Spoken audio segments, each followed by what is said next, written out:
আমরা অনেকে ভয় পাই ইসলাম কি জানি একটা মারাত্মক কি। আসলে বাস্তবতা হলো ইসলাম শব্দের অর্থ শান্তি। এর মাধ্যমে ইতিহাস বলছে সর্বত্র ব্যক্তি পর্যায় থেকে শুরু করে রাষ্ট্রীয় পর্যায়ে সর্বত্র শান্তি একটা হাওয়া সয়লাভ হয়েছিল। আর যারা নাকি ইসলাম এই নামটায় বিভিন্ন মুখী বদনাম এবং ইসলামের মিথ্যাচারের মাধ্যমে বিভিন্ন ধরনের রচনার মাধ্যমে ইসলাম একটা নীতি আদর্শ ভয় ধরাইয়া দিয়েছে। আসলে কিন্তু ইসলাম ভয়ের জন্য আসে নাই, ইসলাম আছে মানুষের শান্তির জন্যে। ইসলাম কিন্তু সব চোরের হাত কাটার নির্দেশ দেয় নাই। চোরও কিন্তু আবার দুই প্রকার। এক প্রকার চোর হলো অভাবী চোর, আর এক প্রকার চোর হলো স্বভাবী চোর। অভাবী চোর কাকে বলে?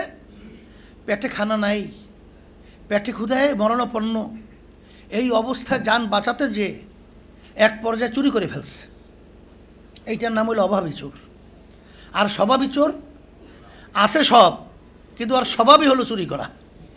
এই স্বভাবী দুই একটা চোরের যদি আসলে হাত কেটে দেওয়া হয় তাহলে বাংলাদেশের জান মাল সম্পদ নিরাপদ।